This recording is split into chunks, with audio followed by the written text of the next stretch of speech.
أعوذ بالله من الشيطان الرجيم. بسم الله الرحمن الرحيم. تبارك الذي بيده الملك وهو على كل شيء قدير. الذي خلق الموت والحياة ليبلوكم أيكم أحسن عملا وهو العزيز الغفور. الذي خلق 7 سماوات طباقا ما ترى في خلق الرحمن من تفاوت فارجع البصر هل ترى من فطور ثم ارجع البصر كرتين ينقلب إليك البصر خاسئا وهو حسير. ولقد زينا السماء الدنيا بمصابيح وجعلناها رجوما للشياطين وأعتدنا لهم عذاب السعير. وللذين كفروا بربهم عذاب جهنم وبئس المصير. إذا ألقوا فيها سمعوا لها شهيقا وهي تفور تكاد تميز من الغيظ كلما ألقي فيها فوج سألهم خزنتها ألم يأتكم نذير قالوا بلى قد جاءنا نذير فكذبنا وقلنا ما نزل الله من شيء إن أنتم إلا في ضلال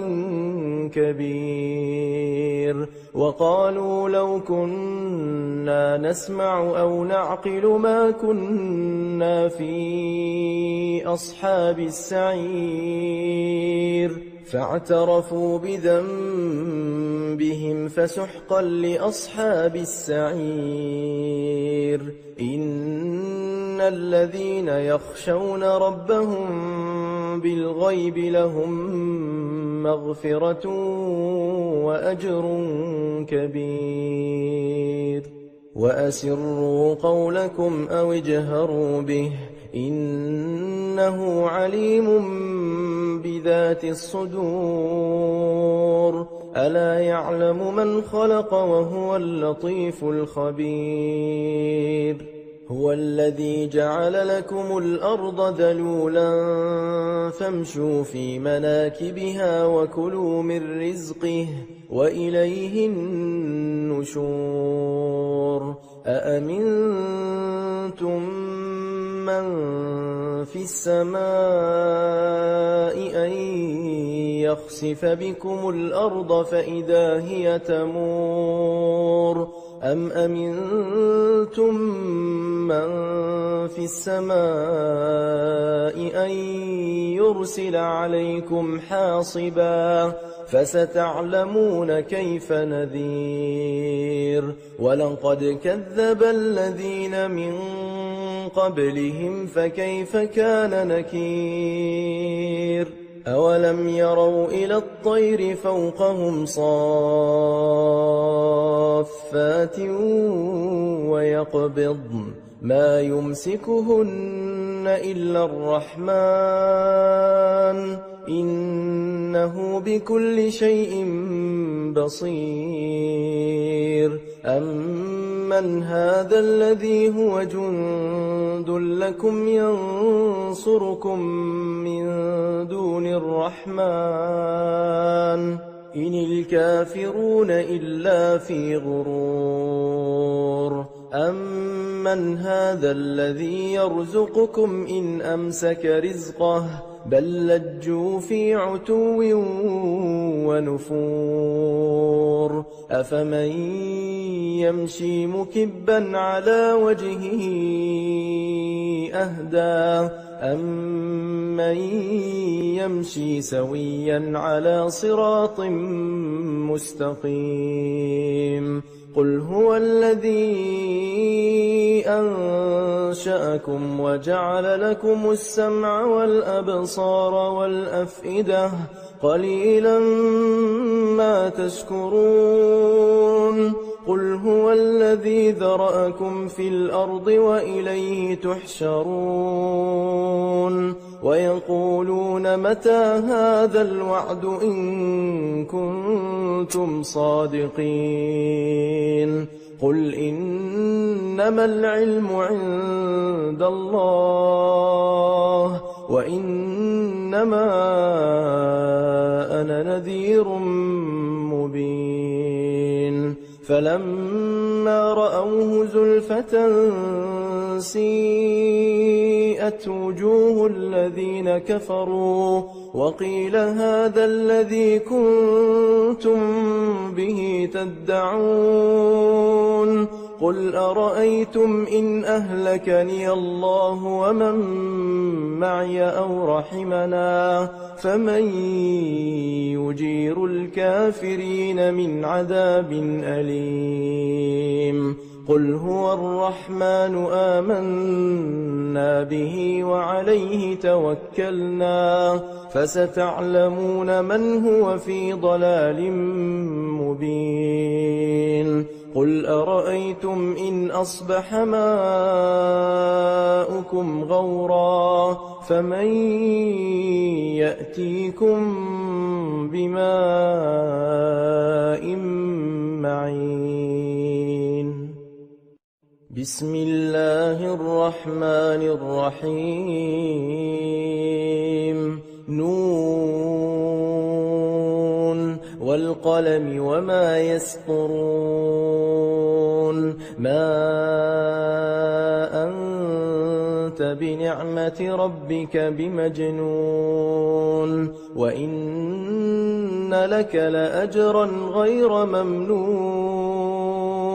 وإنك لعلى خلق عظيم فستبصر ويبصرون بأيكم المفتون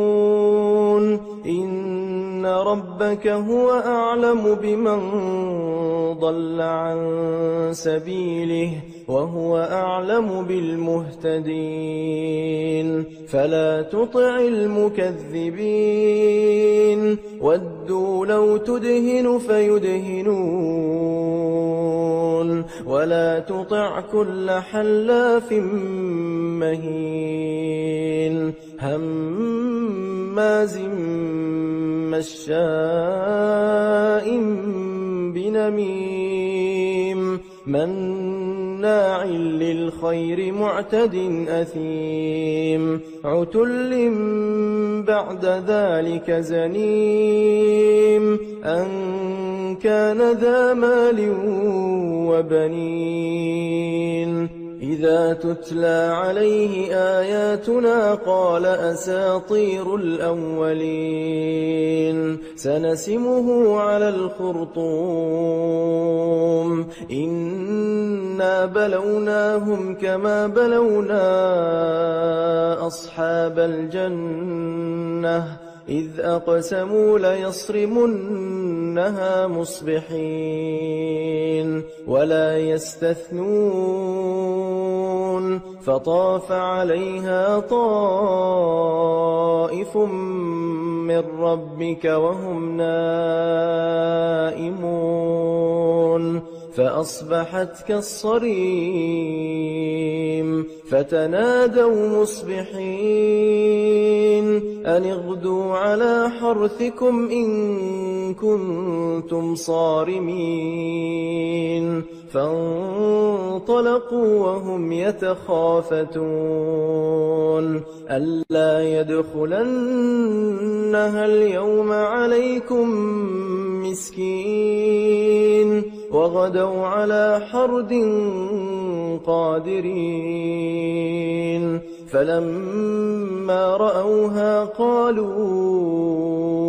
إنا لضالون نحن محرومون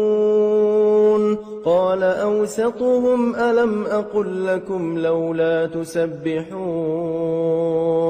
قالوا سبحان ربنا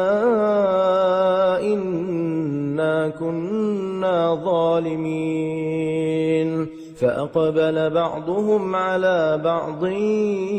يتلاومون قالوا يا ويلنا إنا كنا طاغين عسى ربنا أن يبدلنا خيرا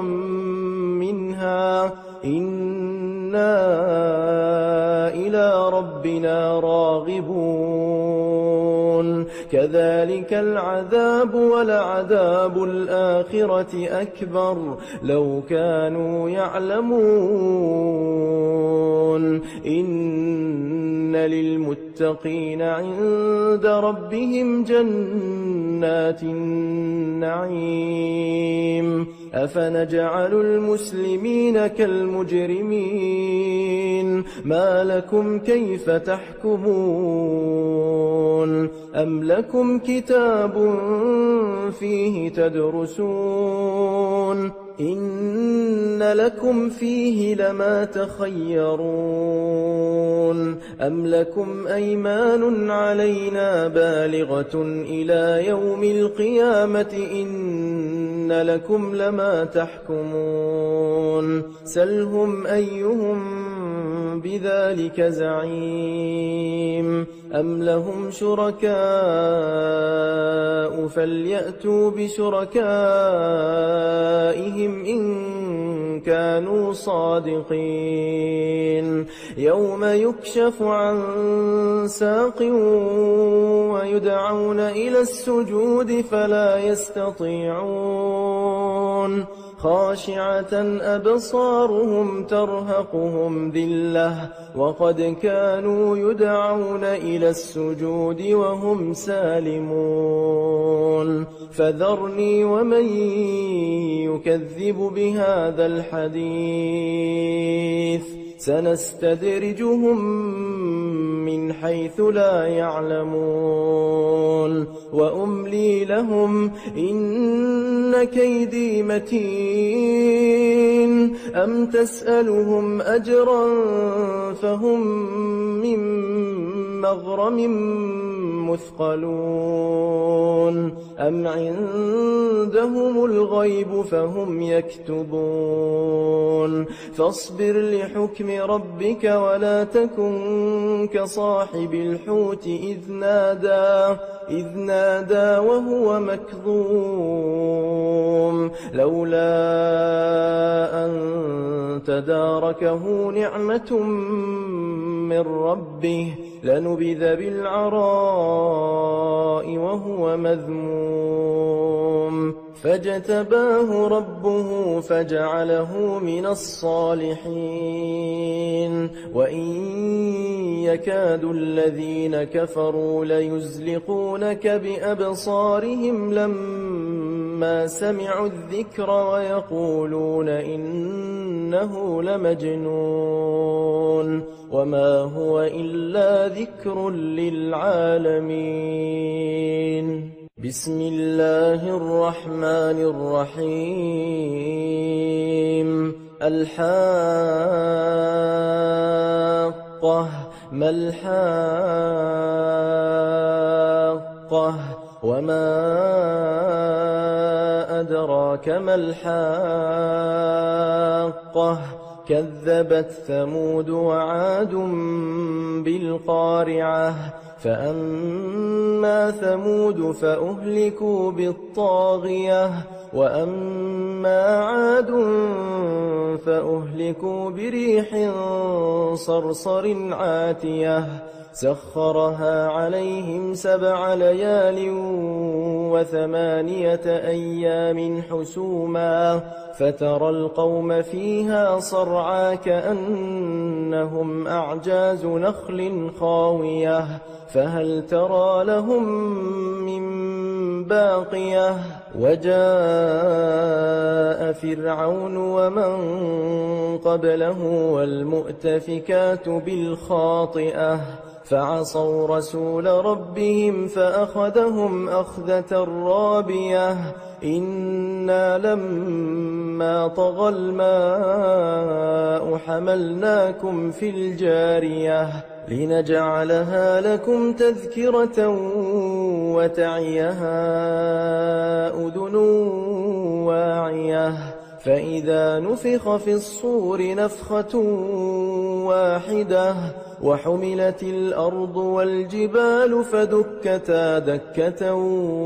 واحدة فيومئذ وقعت الواقعة وانشقت السماء فهي يومئذ واهية والملك على أرجائها ويحمل عرش ربك فوقهم يومئذ ثمانية يومئذ تعرضون لا تخفى منكم خافية فأما من أوتي كتابه بيمينه فيقول هاؤم اقرءوا كتابيه إني ظننت أني ملاق حسابيه فهو في عيشة راضية في جنة عالية قطوفها دانية كلوا واشربوا هنيئا بما أسلفتم في الأيام الخالية وأما من أوتي كتابه بشماله فيقول يا ليتني لم أوت كتابيه ولم أدر ما حسابيه يا ليتها كانت القاضية ما أغنى عني ماليه هلك عني سلطانيه خذوه فغلوه ثم الجحيم صلوه ثم في سلسلة ذرعها 70 ذراعا فاسلكوه إنه كان لا يؤمن بالله العظيم ولا يحض على طعام المسكين فليس له اليوم هاهنا حميم ولا طعام إلا من غسلين لا يأكله إلا الخاطئون فلا أقسم بما تبصرون وما لا تبصرون إنه لقول رسول كريم وما هو بقول شاعر قليلا ما تؤمنون ولا بقول كاهن قليلا ما تذكرون تنزيل من رب العالمين ولو تقول علينا بعض الأقاويل لأخذنا منه باليمين ثم لقطعنا منه الوتين فما منكم من أحد عنه حاجزين وإنه لتذكرة للمتقين وإنا لنعلم أن منكم مكذبين وإنه لحسرة على الكافرين وإنه لحق اليقين فسبح باسم ربك العظيم بسم الله الرحمن الرحيم سأل سائل بعذاب واقع واقع للكافرين ليس له دافع من الله ذي المعارج تعرج الملائكة والروح إليه في يوم كان مقداره 50,000 سنة فاصبر صبرا جميلا إنهم يرونه بعيدا ونراه قريبا يوم تكون السماء كالمهل وتكون الجبال كالعهن ولا يسأل حميم حميما يبصرونهم يود المجرم لو يفتدي من عذاب يومئذ ببنيه وصاحبته وأخيه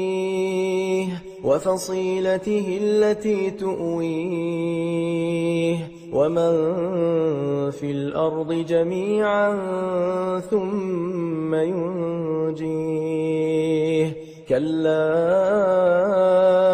إنها لظى نزاعة للشوى تدعو من أدبر وتولى وجمع فأوعى إن الإنسان خلق هلوعا إذا مسه الشر جزوعا وإذا مسه الخير منوعا إلا المصلين الذين هم على صلاتهم دائمون والذين في أموالهم حق معلوم للسائل والمحروم والذين يصدقون بيوم الدين والذين هم من عذاب ربهم مشفقون إن عذاب ربهم غير مأمون والذين هم لفروجهم حافظون إلا على أزواجهم أو ما ملكت أيمانهم فإنهم غير ملومين فمن ابتغى وراء ذلك فأولئك هم العادون والذين هم لأماناتهم وعهدهم راعون والذين هم بشهاداتهم قائمون والذين هم على صلاتهم يحافظون أولئك في جنات مكرمون فما للذين كفروا قبلك مهطعين عن اليمين وعن الشمال عزين أيطمع كل امرئ منهم أن يدخل جنة نعيم كلا إنا خلقناهم مما يعلمون فلا أقسم برب المشارق والمغارب إنا لقادرون على أن نبدل خيرا منهم وما نحن بمسبوقين فذرهم يخوضوا ويلعبوا حتى يلاقوا يومهم الذي يوعدون يوم يخرجون من الأجداث سراعا كأنهم إلى نصب يوفضون خاشعة أبصارهم ترهقهم ذلة ذلك اليوم الذي كانوا يوعدون بسم الله الرحمن الرحيم إنا أرسلنا نوحا إلى قومه أن أنذر قومك من قبل أن يأتيهم عذاب أليم قال يا قوم إني لكم نذير مبين أن اعبدوا الله واتقوه وأطيعون يغفر لكم من ذنوبكم ويؤخركم إلى أجل مسمى إن أجل الله إذا جاء لا يؤخر لو كنتم تعلمون قال رب إني دعوت قومي ليلا ونهارا فلم يزدهم دعائي إلا فرارا وإني كلما دعوتهم لتغفر لهم جعلوا أصابعهم في آذانهم واستغشوا ثيابهم وأصروا واستكبروا استكبارا ثم إني دعوتهم جهارا ثم إني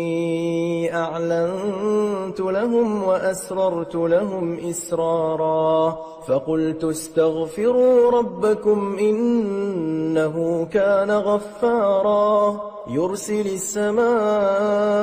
عليكم مدرارا ويمددكم بأموال وبنين ويجعل لكم جنات ويجعل لكم أنهارا ما لكم لا ترجون لله وقارا وقد خلقكم أطوارا ألم تروا كيف خلق الله 7 سماوات طباقا وجعل القمر فيهن نورا وجعل الشمس سراجا والله أنبتكم من الأرض نباتا ثم يعيدكم فيها ويخرجكم إخراجا والله جعل لكم الأرض بساطا لتسلكوا منها سبلا فجاجا قال نوح رب إنهم عصوني واتبعوا من لم يزده ماله وولده إلا خسارا ومكروا مكرا كبارا وقالوا لا تذرن آلهتكم ولا تذرن ودا ولا سواعا ولا يغوث ويعوق ونسرا وقد أضلوا كثيرا ولا تزد الظالمين إلا ضلالا مما خطيئاتهم أغرقوا فأدخلوا نارا فلم يجدوا لهم من دون الله أنصارا وقال نوح رب لا تذر على الأرض من الكافرين ديارا إنك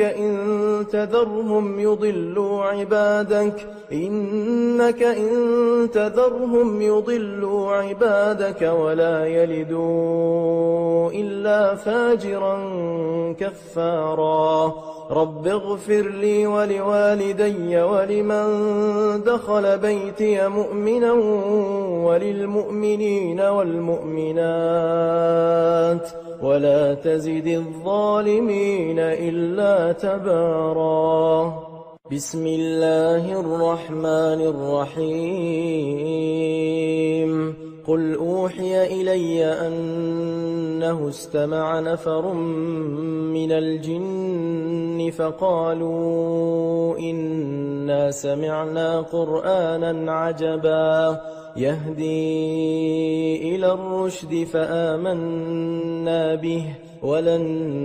نشرك بربنا أحدا وأنه تعالى جد ربنا ما اتخذ صاحبة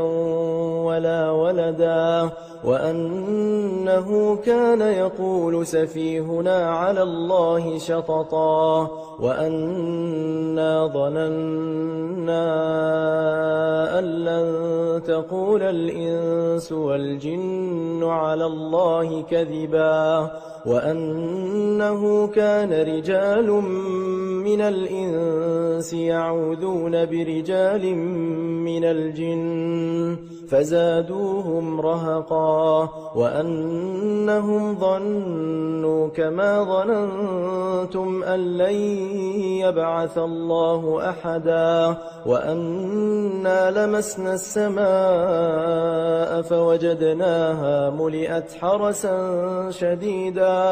فوجدناها ملئت حرسا شديدا وشهبا وأنا كنا نقعد منها مقاعد للسمع فمن يستمع الآن يجد له شهابا رصدا وأنا لا ندري أشر أريد بمن في الأرض أم أراد بهم ربهم رشدا وأنا منا الصالحون ومنا دون ذلك كنا طرائق قددا وأنا ظننا أن لن نعجز الله في الأرض ولن نعجزه هربا وأنا لما سمعنا الهدى آمنا به فمن يؤمن بربه فلا يخاف بخسا ولا رهقا وأنا منا المسلمون ومنا القاسطون فمن أسلم فأولئك تحروا رشدا وأما القاسطون فكانوا لجهنم حطبا وأن لو استقاموا على الطريقة لأسقيناهم ماء غدقا لنفتنهم فيه ومن يعرض عن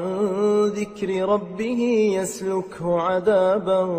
صعدا وأن المساجد لله فلا تدعوا مع الله أحدا وأنه لما قام عبد الله يدعوه كادوا يكونون عليه لبدا قل إنما أدعو ربي ولا أشرك به أحدا قل إني لا أملك لكم ضرا ولا رشدا قل إني لن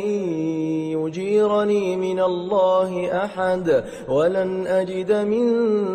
دونه ملتحدا إلا بلاغا من الله ورسالاته ومن يعص الله ورسوله فإن له نار جهنم خالدين فيها أبدا حتى إذا رأوا ما يوعدون فسيعلمون من أضعف ناصرا وأقل عددا قل إن أدري أقريب ما توعدون أم يجعل له ربي أمدا عالم الغيب فلا يظهر على غيبه أحدا إلا من ارتضى من رسول فإنه يسلك من بين يديه ومن خلفه رصدا ليعلم أن قد أبلغوا رسالات ربهم وأحاط بما لديهم وأحصى كل شيء عددا. بسم الله الرحمن الرحيم. يا أيها المزمل قم الليل إلا قليلا نصفه أو انقص منه قليلا أو زد عليه ورتل القرآن ترتيلا إنا سنلقي عليك قولا ثقيلا إن ناشئة الليل هي أشد وطئا وأقوم قيلا إن لك في النهار سبحا طويلا واذكر اسم ربك وتبتل إليه تبتيلا رب المشرق والمغرب لا إله إلا هو فاتخذه وكيلا واصبر على ما يقولون واهجرهم هجرا جميلا وذرني والمكذبين أولي النعمة ومهلهم قليلا إن لدينا أنكالا وجحيما وطعاما ذا غصة وعذابا أليما يوم ترجف الأرض والجبال وكانت الجبال كثيبا مهيلا إنا أرسلنا إليكم رسولا شاهدا عليكم كما أرسلنا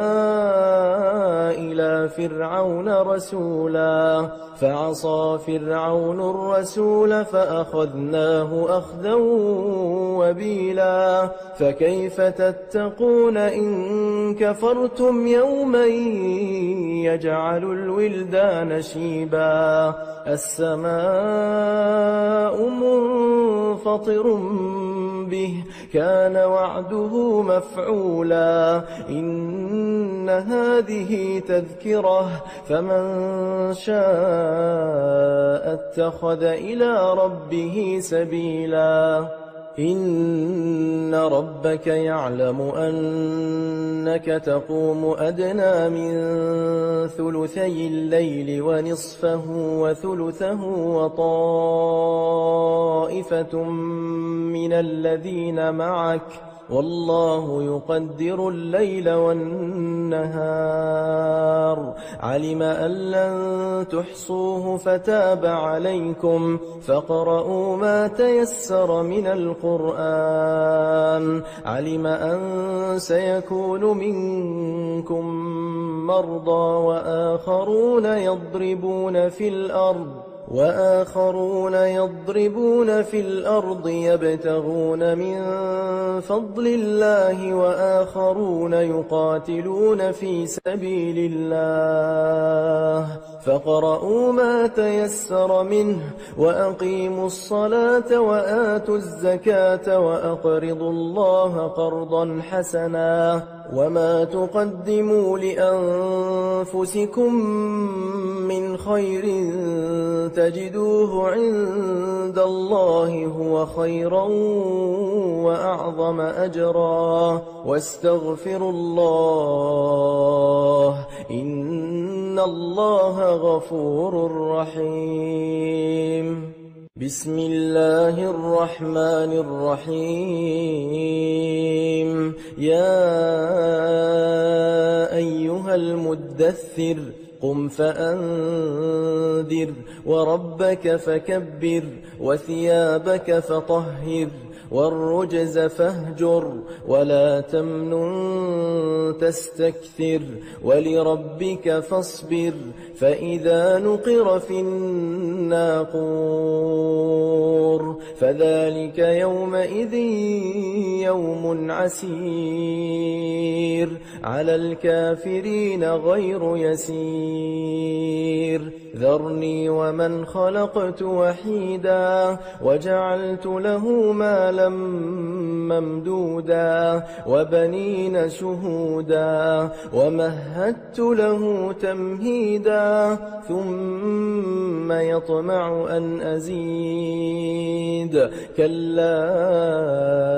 إنه كان لآياتنا عنيدا سأرهقه صعودا إنه فكر وقدر فقتل كيف قدر ثم قتل كيف قدر ثم نظر ثم عبس وبسر ثم أدبر واستكبر فقال إن هذا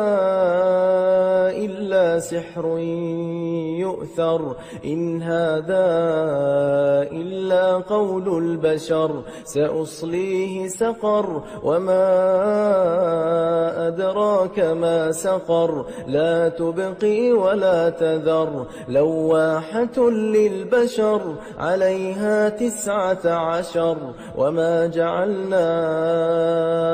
أصحاب النار إلا ملائكة وما جعلنا عدتهم إلا فتنة للذين كفروا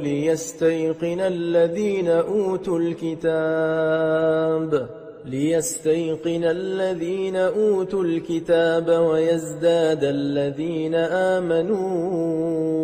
إيمانا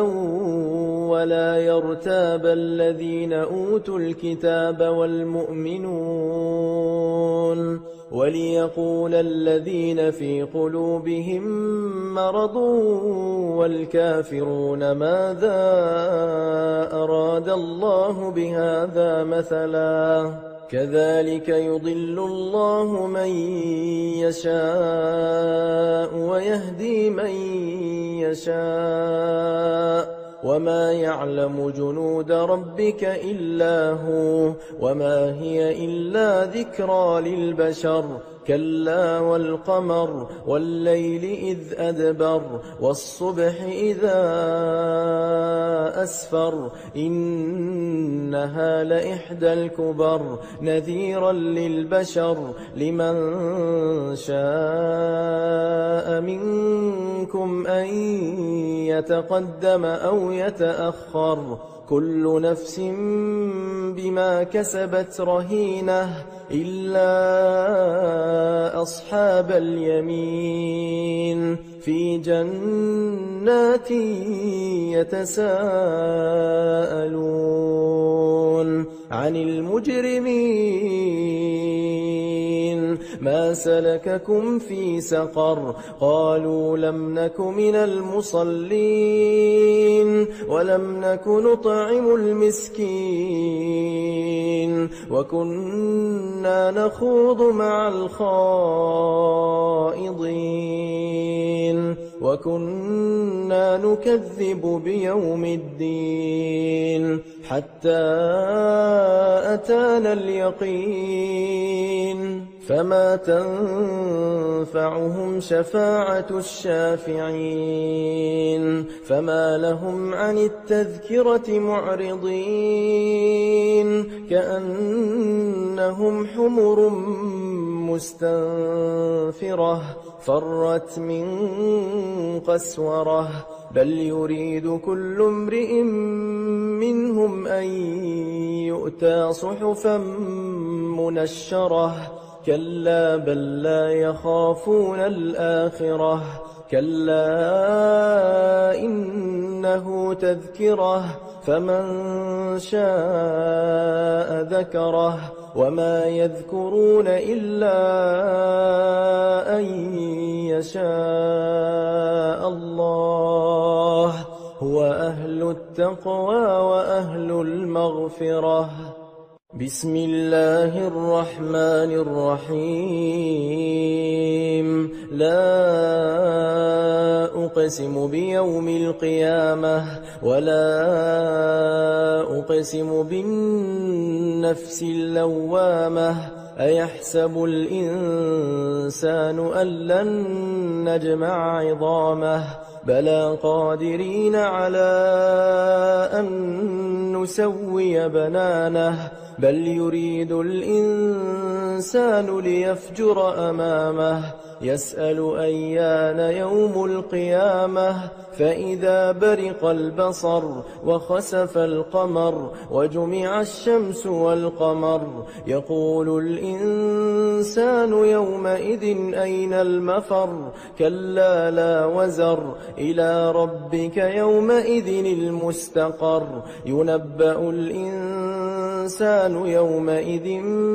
بما قدم وأخر بل الإنسان على نفسه بصيرة ولو ألقى معاذيره لا تحرك به لسانك لتعجل به إن علينا جمعه وقرآنه فإذا قرأناه فاتبع قرآنه ثم إن علينا بيانه كلا بل تحبون العاجلة وتذرون الآخرة وجوه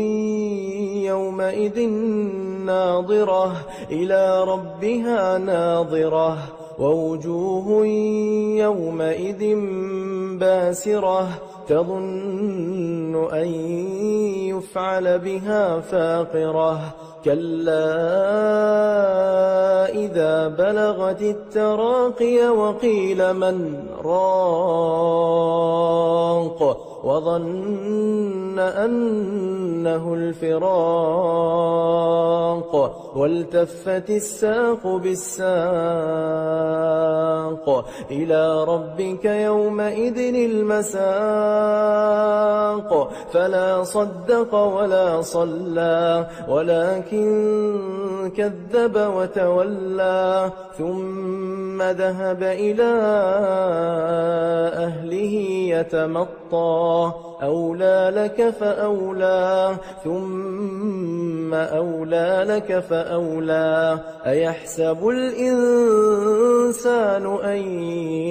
يترك سدى ألم يك نطفة من مني يمنى ثم كان علقة فخلق فسوى فجعل منه الزوجين الذكر والأنثى أليس ذلك بقادر على أن يحيي الموتى بسم الله الرحمن الرحيم هل أتى على الإنسان حين من الدهر لم يكن شيئا مذكورا إنا خلقنا الإنسان من نطفة أمشاج نبتليه فجعلناه سميعا بصيرا إنا هديناه السبيل إما شاكرا وإما كفورا إنا أعتدنا للكافرين سلاسل وأغلالا وسعيرا إن الأبرار يشربون من كأس كان مزاجها كافورا عينا يشرب بها عباد الله يفجرونها تفجيرا يوفون بالنذر ويخافون يوما كان شره مستطيرا ويطعمون الطعام على حبه مسكينا ويتيما وأسيرا إنما نطعمكم لوجه الله لا نريد منكم جزاء ولا شكورا إنا نخاف من ربنا يوما عبوسا قمطريرا فوقاهم الله شر ذلك اليوم ولقاهم نضرة وسرورا وجزاهم بما صبروا جنة وحريرا متكئين فيها على الأرائك لا يرون فيها شمسا ولا زمهريرا ودانية عليهم ظلالها وذللت قطوفها تذليلا ويطاف عليهم بآنية من فضة وأكواب كانت قوارير من فضة قدروها تقديرا ويسقون فيها كأسا كان مزاجها زنجبيلا عينا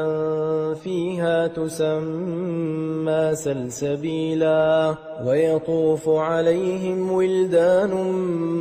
مخلدون إذا رأيتهم حسبتهم لؤلؤا منثورا وإذا رأيت ثم رأيت نعيما وملكا كبيرا عاليهم ثياب سندس خضر وإستبرق وحلوا أساور من فضة